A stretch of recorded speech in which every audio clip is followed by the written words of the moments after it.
No decorrer eu vou contando uns testemunhos aqui, amém? Mas é muita alegria mesmo estar aqui. Realmente, no condomínio lá no Ibiti, até um tempo atrás, eu tinha uma carteirinha Rafael Borges Fragoso, porque verdadeiramente eu fui acolhido por essa família e eles me adotaram verdadeiramente, né? Eu vi ali um amor que a gente nunca tinha enxergado, né? Então, na verdade, eu ajudei que nada, na verdade a ajuda maior foram deles, e através da vida deles eu conheci o amor de Jesus Cristo. Eu queria que você abrisse a tua Bíblia, por gentileza, em Isaías, no capítulo 65, no verso 24.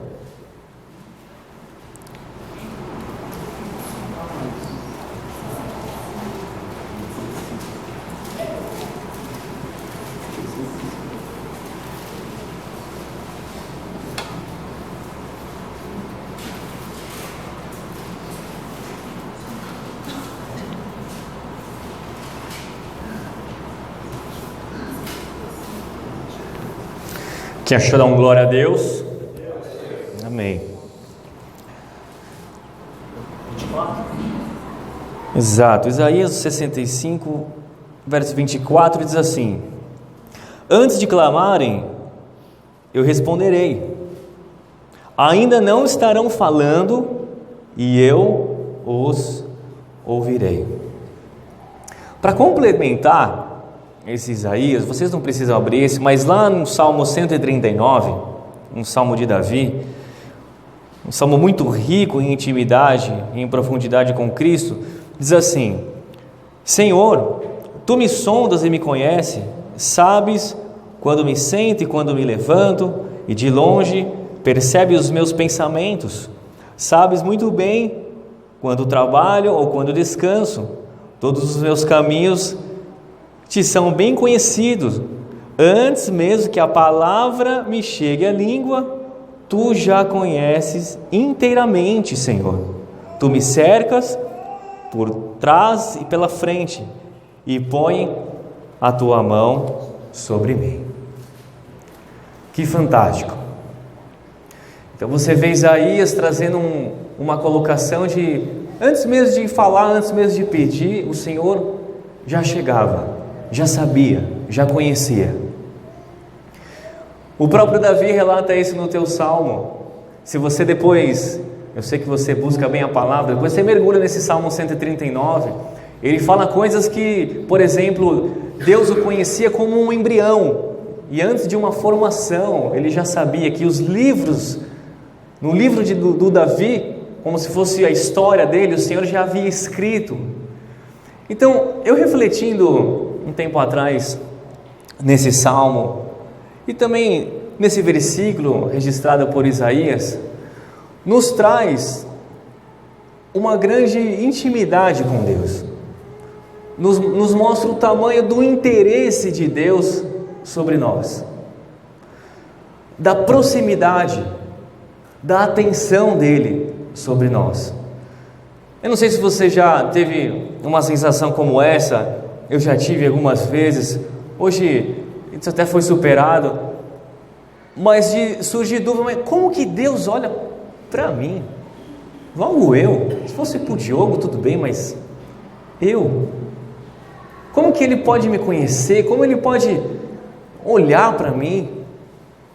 E depois de passar por algumas coisas, algumas experiências, e você procurar e mergulhar e cavar a presença de Deus, você começa a ver, não, verdadeiramente Ele olha para mim. Então, só o fato de você saber que os olhos do Senhor estão sobre ti, com certeza o nosso comportamento já mudaria em diversos cenários.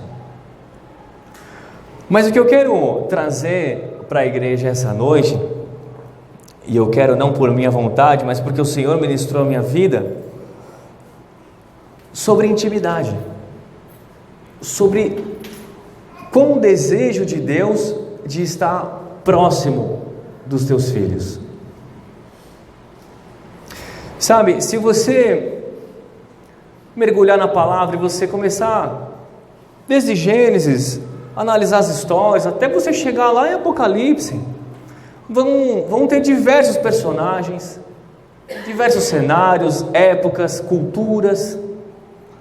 Você vai ver um cenário no Antigo Testamento, você vai ver certa mudança no Novo Testamento, em relação à parte geográfica, temporal. Você vai pegar desde o princípio, o Pentateuco, você vai ver, por exemplo, Moisés, você vai ver Abraão, você vai ver lá no comecinho Adão e Eva, e de repente você vai ver lá no final um cenário com João na ilha de Patmos, diversos profetas, diversos sacerdotes, diversos discípulos. E eu, buscando esse panorama geral, queria resumir a Bíblia em uma frase para vocês. É difícil, não é? Resumir em uma frase. Mas eu poderia arriscar que numa frase assim: Deus procurando, tentar, insistir em ficar do lado dos teus filhos. Então você pega um cenário lá de Adão e Eva, e qual que era o maior ápice daquele local ali? A presença de Deus ali. Mas ocorre o pecado, a separação, e aí você começa a analisar história por história. O panorama muda, os personagens mudam, mas a intenção de todas as histórias é: eu quero ficar perto de você. Então ele levanta profeta para falar: olha, vocês estão errando, o pecado está separando. Aí levanta lá, por exemplo, um Jeremias, e ele vai ter que pregar, e vai lá, e aquele cara apanha. Mas por quê? Qual que é o fim disso? Deus quer ficar pertinho de você. E tem várias outras histórias, e aí você chega no ápice de tudo. Qual que é o ápice de todo esse cenário de busca por Deus, de estar próximo dos teus filhos? Jesus Cristo. Ele vai à última instância e entrega o Filho dele para morrer, ou seja, nos poupa do castigo merecido através da misericórdia e nos dá a graça não merecida através do Filho dele. Uma morte ocorreu para quê? Para que nós possamos estar perto de Deus. E talvez um dos slogans aí mais fortes do cristianismo, que Jesus Cristo é o caminho, a verdade e a vida. Ninguém vai ao Pai, ou seja, essa transição, essa maior vontade de Deus, que nós possamos ir até Ele, se achegar, a não ser por Jesus Cristo. Então você vai de Gênesis a Apocalipse, você vai analisando um Deus buscando estar pertinho dos seus. Amém? E tem uma história com Cristo que nos traz essa ilustração. Eu queria que você abrisse, por gentileza, no Evangelho do Marcão, no capítulo 6, no verso 1.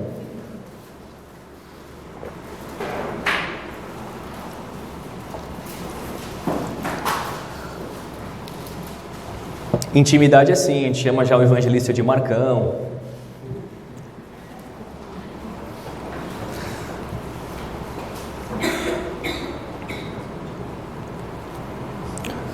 Só para a gente dar um pequeno pano de fundo aqui, todos sabem que Jesus nasceu em Belém, as profecias demonstraram isso, Deus gerou um cenário para que isso realmente acontecesse, numa fuga, ele nasce ali. Depois a história dele se estabelece ali em Nazaré, então ele cria um vínculo, se estabelece ali.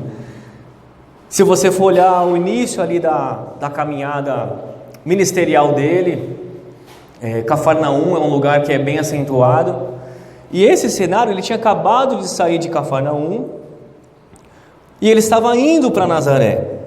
Então, o verso 1, a gente vai verso por verso aqui, tá bom?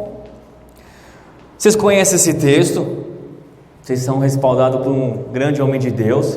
É o texto onde Jesus vai à cidade local dele, a cidade de coração dele ali, onde ele se estabeleceu durante bastante tempo. E aí ele tem o desejo de fazer ali milagres, de estar com as pessoas, de ensinar, mas ele não encontra ali muita fé, ele não encontra honra ali. E é um texto que vocês conhecem, que no final ele fala que não conseguiu fazer muita coisa ali pela incredulidade do povo. E ele segue outros caminhos, mas a gente vai pensar algumas coisas nesse texto. O verso 1 diz assim: Jesus saiu dali, esse dali é Cafarnaum, tá? E ele está indo na sua peregrinação aqui, ele está indo para Nazaré. Jesus saiu dali e foi para a sua cidade. É interessante que Marcos estabelece isso, sua cidade, dando um aspecto de íntimo, de seu, acompanhado dos seus discípulos. Até aí por enquanto. Sabe, queridos, quando eu vejo esse texto, esse registro sua cidade traz um aspecto de proximidade. Não sei se você ficou durante muito tempo em algum local que você sente um carinho, sente uma alegria e de repente fala, poxa, eu vou lá. E quando você vai voltar depois de um tempo, às vezes até de anos, cria uma expectativa, poxa, tem um sentimento ali. Poxa, legal, fiquei lá bastante tempo, de repente amigos. Eu não sei se você é igual eu, mas eu gosto de viajar assim nos textos, né? Aí eu fico pensando, poxa, Jesus passou um tempão ali. Eu fico imaginando a adolescência de Jesus, eu fico imaginando a juventude dele.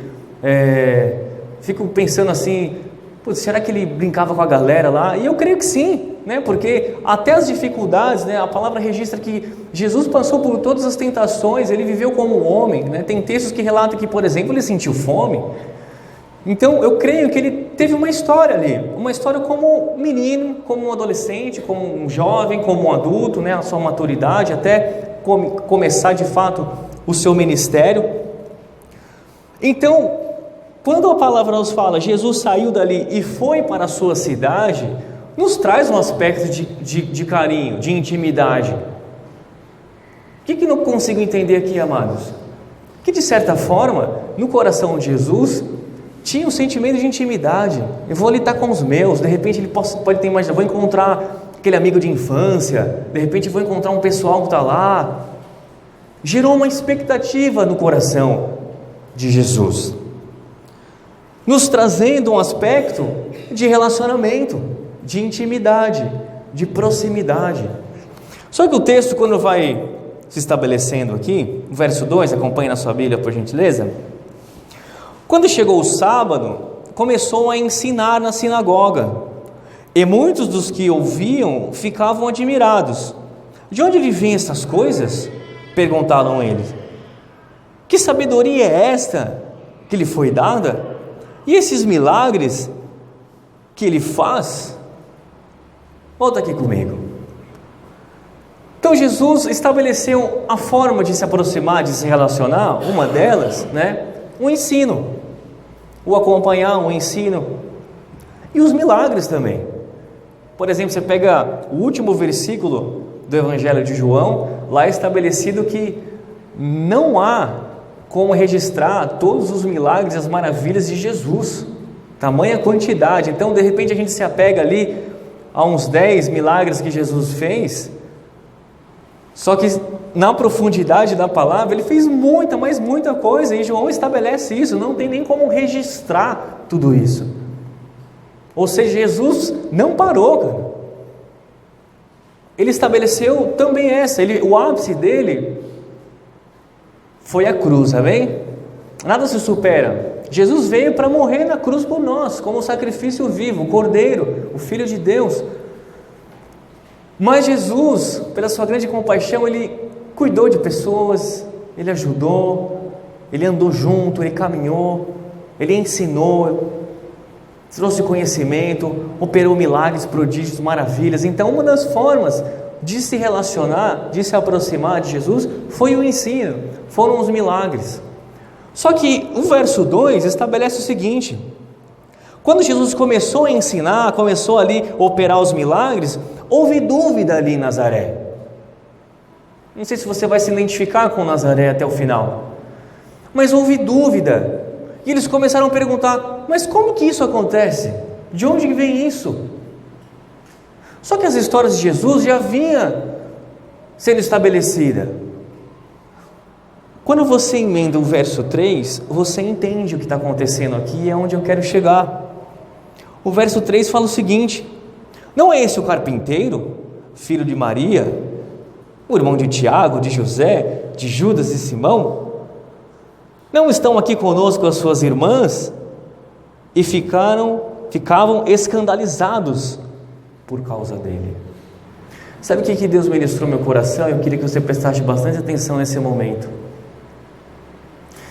Aquele grupo de pessoas de Nazaré não estavam enxergando Jesus como um rei, como o próprio Deus,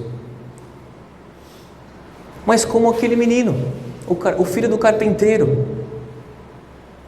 O que o Espírito Santo ministrou no meu coração, amados, é que tem uma grande diferença entre intimidade e familiaridade. Nazaré e esse grupo de pessoas que estavam aqui ao redor, eles estavam familiarizados com Jesus. É tanto que os termos que eles usam aqui é bem de algo comum.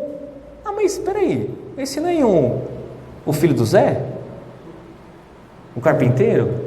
Estava aí? Não é aquele menininho que ficava correndo para lá e para cá aí com a gente? Não é aquele adolescente lá que subia no telhado? Sei lá, eu acho que Jesus subia no telhado. Não é ele.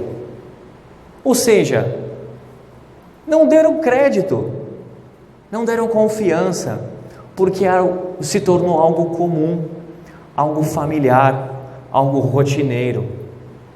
E é aqui que o Espírito Santo nos ministra, queridos. Sabe por quê?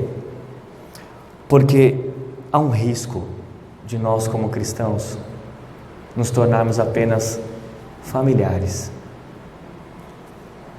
Porque a familiaridade gera algo comum, gera algo mais do mesmo. A questão aqui, queridos, é que o reconhecimento desse grupo, dessa cidade, foi superficial. Eles até reconheceram os milagres porque não havia como negar. Só que a dúvida deles era de onde vem isso? Porque, ou seja, desse cara não pode vir. Ele é o filho do carpinteiro. De onde vem essas coisas? De onde vem esse poder? De onde vem essa sabedoria? Porque ele é o filho da Dona Maria ali da esquina. Ou seja, a rotina, a familiaridade, o automático te impede de ter profundidade com Cristo. Eu não sei se de repente a rotina de um ministério, eu não sei se de repente o grande tempo que você tem de caminhada com Cristo, de repente trabalhos na igreja, eu não sei o tanto que você já ora, eu não sei da sua experiência, mas sabe, eu posso fazer um paralelo aqui com um casamento. Quem é casado aí, dá um tchauzinho. Glória a Deus. O casamento, ele pode se tornar familiar. No começo é aquele frio na barriga, aquela coisa toda, né? Ficar 5 horas no telefone. Cadê os casados aí? Levanta a mão. Lembra no começo? Você acabava com seus créditos lá, aí catava o celular da mãe para ligar para a namorada.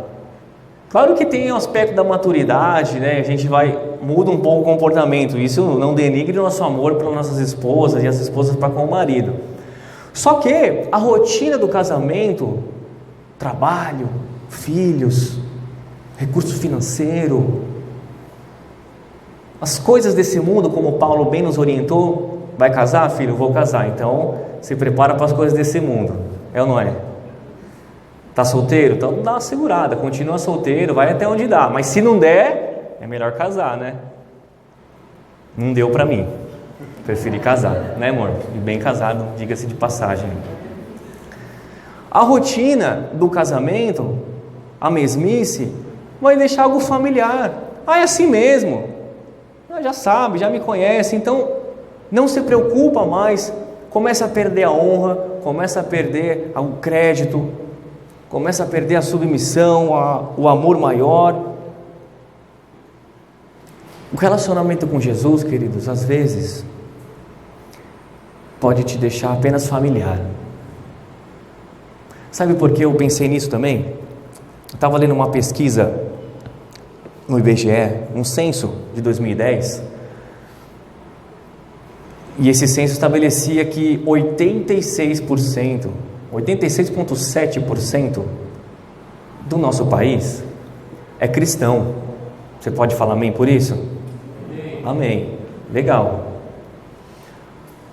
Você já deixou o celular em algum lugar e a hora que você pôs a mão no bolso não estava? Qual a sensação que veio no seu coração?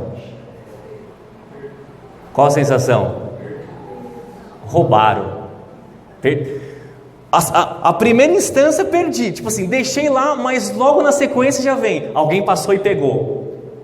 É assim ou não é? Não vem essa sensação? Tá errado isso.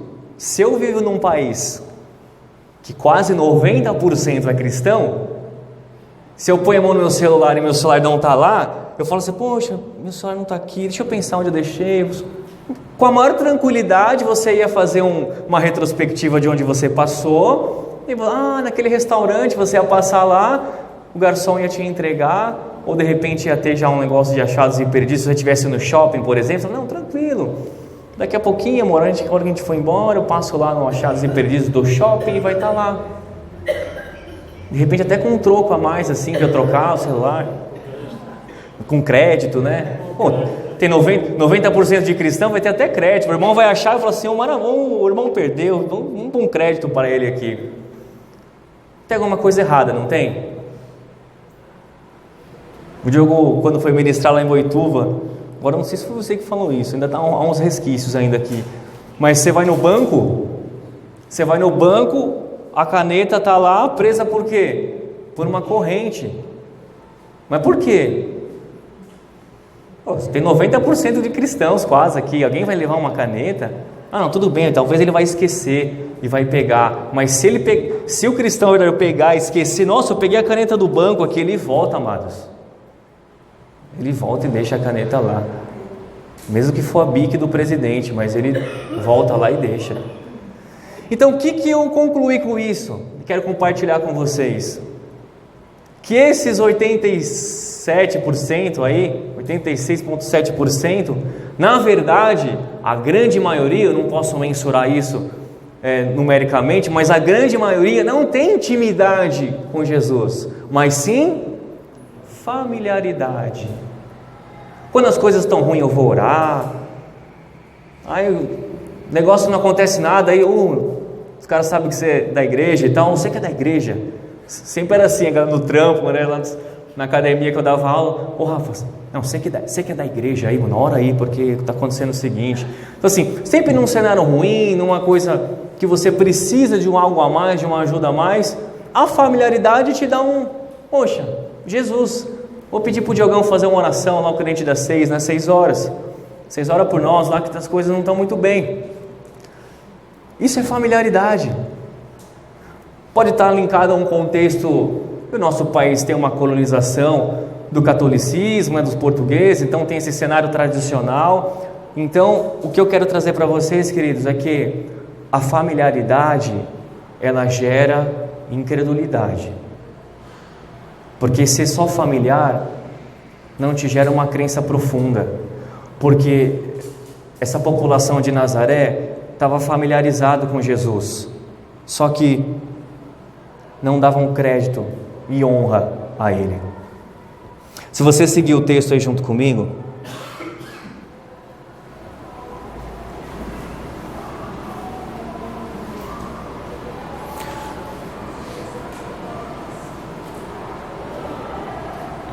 quando eles finalizam falando que esse é o carpinteiro, ou seja, trazendo um descrédito para Jesus, essa familiaridade trouxe aí algo de costume, algo habitual, algo que já está adaptado, uma rotina, né? Talvez poderíamos até mensurar uma religiosidade, ou seja, algo que você faz repetidas vezes, diminui a atenção, diminui a sua dedicação. Mas no verso 4, Jesus disse assim: só em sua própria terra, entre os seus parentes e em sua própria casa, é que um profeta não tem honra. A gente poderia ficar só nesse versículo aqui. A expectativa de Jesus foi lá para baixo. Ele chega com seu coração incendiado, vou estar lá com os meus, vou estar com o pessoal de infância, vou estar lá em Nazaré, a minha própria casa, o processo que eu tive de crescimento. E quando ele chega ali, ele fala, só na sua terra, ele fala própria terra, depois ele fala própria casa, depois ele fala os seus parentes, ou seja, ele está falando de algo íntimo, de pessoas que estavam ali com ele, de que viram, de que participaram. De repente ele está falando de pessoas que estão dentro da igreja, que estão de repente envolvidas em ministérios, de repente que cantam para Jesus, que tocam para Jesus, que pregam, de repente pessoas que estão aí, que têm uma vivência dentro do cristianismo. Ou seja, ele fala, mas dos meus, da minha própria casa. Por quê? Porque a rotina cansa. Porque mais do mesmo vai te deixar aí, vai virar comum. E eu quero pensar um versículo, vocês não precisam abrir, mas se depois quiser estudar, Ezequiel, capítulo 44, verso 25, traz uma informação muito profunda. Diz assim: eles ensinarão ao meu povo a diferença entre santo e comum, e lhes mostrarão como fazer distinção entre puro e impuro. Então Ezequiel está trazendo aqui uma mensagem da nossa real importância, aquilo que é santo, aquilo que é puro. Só que a familiaridade fica comum.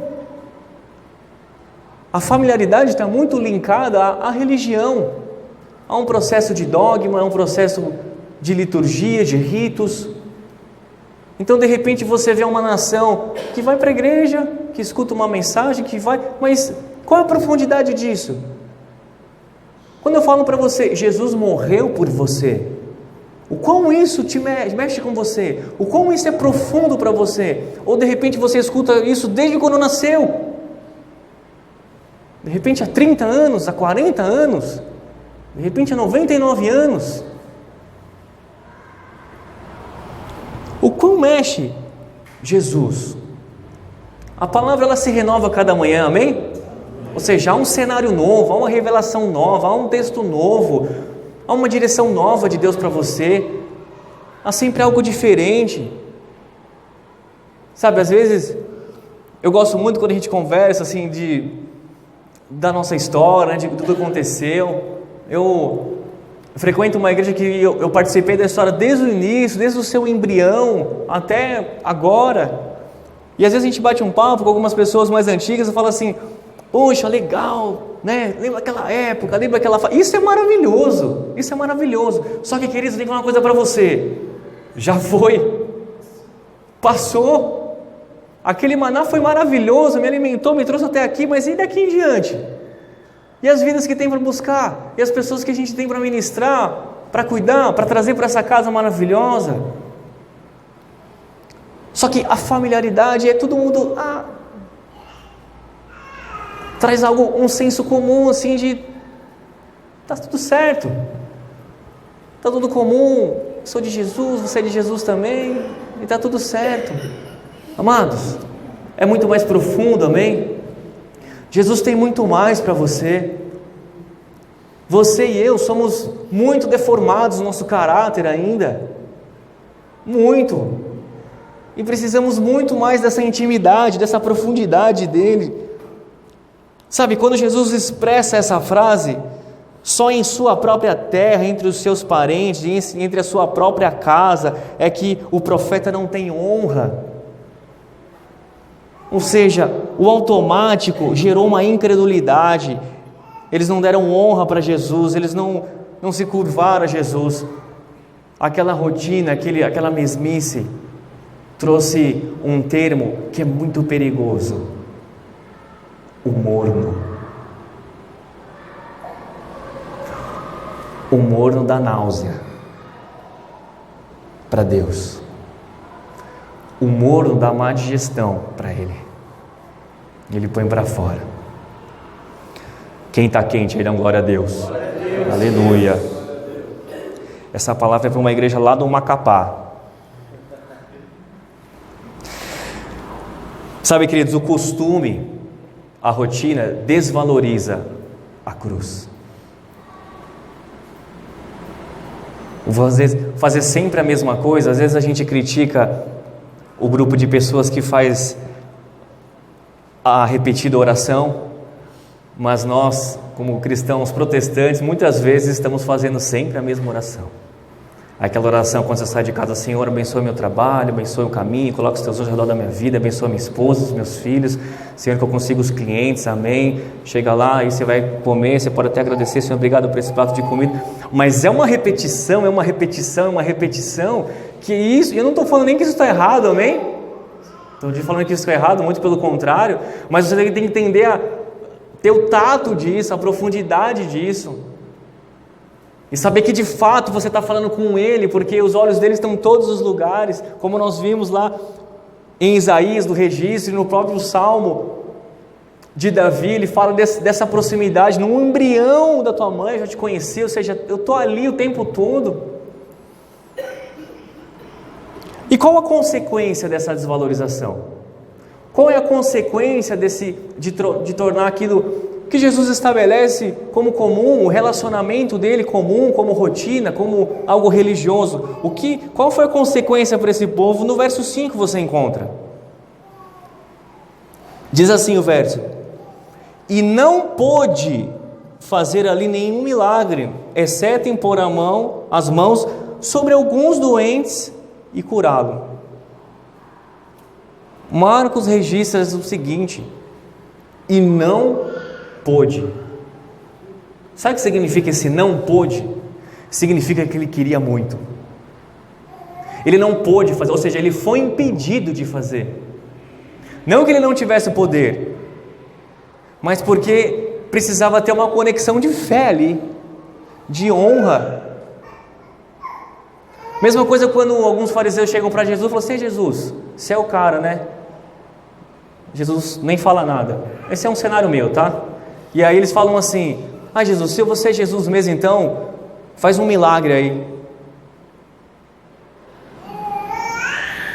E o que Jesus responde para esses caras? O sinal de vocês já foi. Quando ele está de frente para Pilatos, Jesus, já que você é Jesus, faz o seguinte: vamos resolver isso aqui, não vai ficar nem ruim nem para mim, nem para você, vai dar tudo certo. Faz alguma coisa aí, e aí pronto, eu não preciso te condenar. Você não é Jesus mesmo? Você não tem o poder? Você não é o Cristo? A única coisa que Jesus fala é: você que está falando. Ou seja, não há manifestação do Espírito, não há manifestação de Cristo em sua vida se você não conectar a fé e não tiver uma honra a Ele, não crer nele. Porque muitos, queridos, nesse cenário dos 86,7%, tratam a Cristo ou o cristianismo ou o próprio Deus, de repente, como uma lâmpada mágica. Quando eu preciso de alguma coisa, vamos lá, eu vou esfregar aqui, vai sair Jesus, eu tenho 3 pedidos e aí já resolve o meu problema. Ou alguns tratam Deus como uma bola de cristal. Quando eu preciso saber sobre o meu futuro, eu dou uma esfregada lá, aparece Deus e fala assim: olha, tá certo, você vai ser rico e vai ser feliz no amor. Não é esse cenário, amém? Esse é um cenário familiar, quando as pessoas têm a superfície e só querem os benefícios. Mas o cenário verdadeiro é o cenário de intimidade, de profundidade. E sabe o que nos respalda aqui, amados? E o que nos alcançou hoje? Está no verso 6. Acompanhe na sua Bíblia aí comigo. E ficou admirado com a incredulidade deles. Não achou fé ali, né? Só que a parte B do verso fala assim: então Jesus passou a percorrer os povos, a vizinhança, ensinando. Ou seja, vocês não querem, não têm um desejo? Eu vou correr atrás, vou continuar a minha missão. E que nos alcançou hoje, amém? Amém. Porque esse passo de Jesus nos alcançou. Porque esse povo que ele continuou percorrendo, percorreu, que alcançou o discípulo, que alcançou ali, que chegou em Sorocaba. E eu me apego nisso, porque a misericórdia dele triunfou sobre o juízo aqui, porque eles estavam condenados aqui, olhando Jesus como algo comum. Eu preciso fazer essa pergunta para você: qual o formato que você trata Jesus? Quando você vai orar, quando você vai fazer alguma coisa? Você sabia que quando você está trabalhando ali, você está atendendo o cliente, Jesus está ali? Quando você está atendendo um telefone, Jesus está ali. Quando você abre a sua internet, Jesus está ali. Porque a palavra fala que Deus está desde o seu embrião, quanto mais agora. A intimidade, amados, esse é um divisor de águas aqui na mensagem. A intimidade, quanto mais intimidade, mais íntimo, mais obediente, mais submisso. Quanto mais você cava, mais profundo você é com Cristo. Quanto mais você submete a Ele, mais você quer mais dele, mais você se aprofunda, mais você cava a presença dele, mais você quer viver para Ele e por Ele. Só que quanto mais raso e quanto mais familiar, mais frio ou morno você vai ser. É profundo isso, queridos, porque eu queria que vocês abrissem em Mateus no capítulo 7.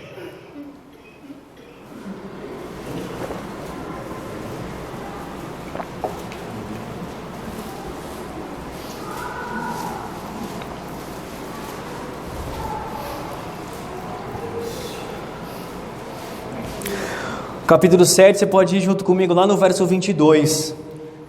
Aqui vai ter uma grande divisão entre familiaridade e intimidade. Porque assim foi relatado. Capítulo 7, verso 22 de Mateus. Muitos me dirão naquele dia: Senhor, Senhor, não profetizamos nós em Teu nome? Em Teu nome não expulsamos demônios, não realizamos muitos milagres?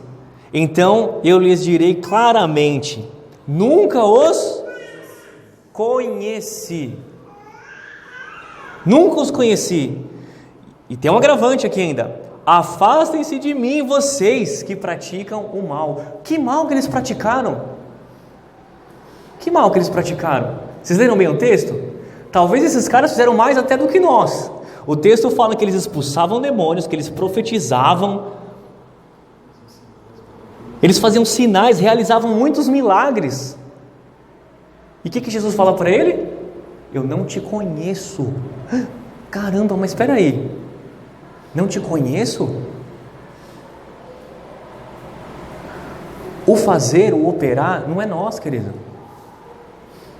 A manifestação de Deus, a manifestação de Cristo, quando Ele quer fazer algo, Ele usa quem quer, na hora que quer, no momento que quer. Não é pela pessoa, mas é pela ação final que Ele quer.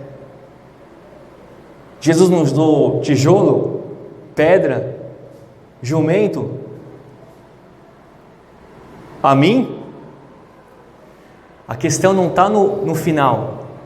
A questão não está no quem está fazendo, mas na intenção de Deus, no projeto dele, no plano dele. E essa palavra que Jesus fala para esse grupo de familiarizados, que são os familiarizados: não os conheci, porque tem uma diferença muito grande em intimidade, conhecer e só saber quem é. Saber quem é uma coisa, saber quem é superficial. Alguns dados que você pode ter da pessoa, mas profundidade só tem quem é íntimo. Só quem é íntimo. Só os íntimos aí digam aleluia. Aleluia. Só para a gente concluir esse meio aqui, Mateus capítulo 15, verso 8 e 9, também nos respalda sobre isso, um pouquinho mais para frente, porque assim é registrado: este povo me honra com os lábios, mas o seu coração está longe de mim, em vão me adoram, os seus ensinos não passam de regras ensinadas por pessoas, por homens. Ou seja, é esse cenário da familiaridade. Jesus está falando assim, esse povo ele me honra com os lábios. De repente ele está olhando um cenário de uma igreja cheia, todo mundo cantando e louvando, e mão para cima, e de repente está vendo pessoas que estão ali fazendo algum pedido, e dizimando e ofertando, expulsando demônios, como nós lemos lá no capítulo 7, verso 22. Só que, e o coração? E o coração mesmo? Será que é íntimo? Será que é profundo? Esse povo ele me honra com os lábios, ou seja, acostumado, rotina, familiarizado, habituado. Mas o coração mesmo, que é onde é a intimidade, e o coração se reflete também a sua mente, a você fazer aquilo verdadeiramente, de uma forma genuína para Cristo.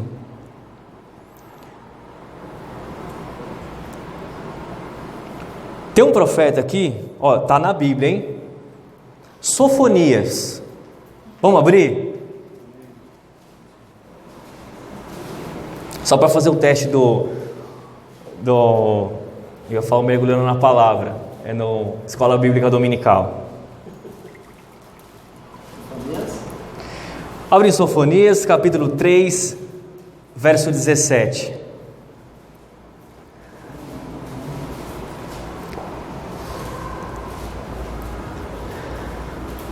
Diz assim o texto: o Senhor, o seu Deus, está em seu meio, ou seja, um aspecto de estar junto, de querer estar perto, poderoso para salvar.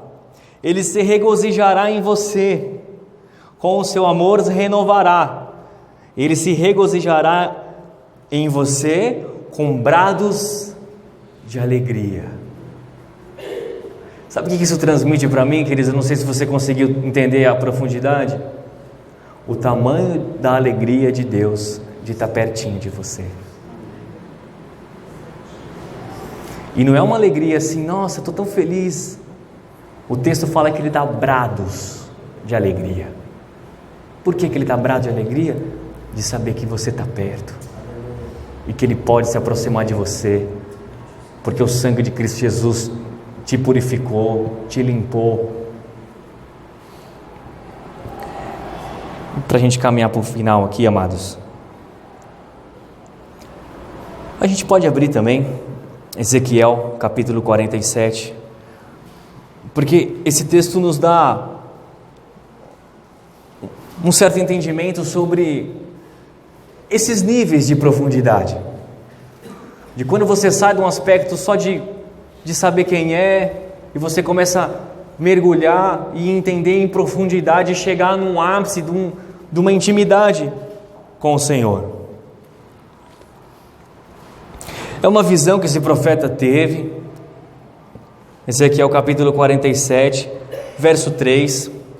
Nós não vamos nos aprofundar muito para não demandar muito tempo, mas vai trazer uma ideia para a igreja em relação a essa diferença de familiaridade e intimidade. Diz assim, Ezequiel 47, verso 3: saiu aquele homem para o oriente, tendo na mão um cordel de medir, e mediu 1000 côvados, e me fez passar pelas águas que me davam pelos... Algumas versões artelhos, outras versões tornozelos. A gente pode brincar aqui, sabe quando você ia lá para Mongaguá, curtir aquela praia, quando você ia lá para Iguape, pegar aquele surf, ou quando você ia lá para Miami Beach, Califórnia. Aí você vai entrar no mar, certo? Aí você está ali com a água ali, um tornozelo. Sabe qual que é esse nível? É o nível de frescor, gostoso. Estou no ambiente, legal, está o sol, a aguinha está gostosa, aquela aguinha quentinha. Só que, trazendo para um relacionamento de Cristo, com Cristo, é um nível que não é errado, amém? Mas é um processo, é familiar. Então, de repente, você, com o seu relacionamento com Jesus, pode estar ali, a água está batendo no tornozelo, você crê, tem a ministração, você escutava a sua avó ministrar a tua vida, de repente você estudou num colégio que, de uma certa forma, te canalizou a crer. Só que o texto continua: e mediu mais 1000 côvados, e me fez passar pelas águas que davam nos joelhos. Água no joelho, você já tentou, quando na sua infância lá, para alguns há pouco tempo, para outros mais, mas você correr na água assim, com a água no joelho? É meio difícil, né? Dá aquela segurada. Só que você ainda tem o domínio, ainda está no teu controle. Você ainda tem, você vai para onde quer. De repente vem uma ondinha, te leva ali, mas você tem mais força.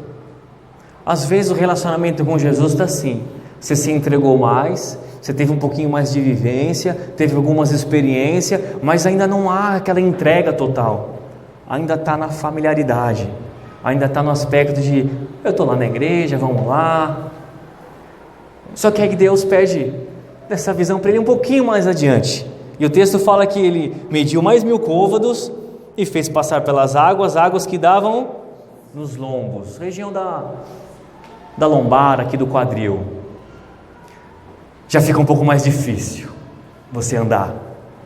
O teu domínio já não é 100%, mas você ainda tem um certo controle. Sabe, queridos, eu acredito que a maioria das pessoas estão aqui. Vocês possam me corrigir, mas eu tenho isso em meu coração. Porque elas querem, elas sabem, mas falta aquela entrega maior.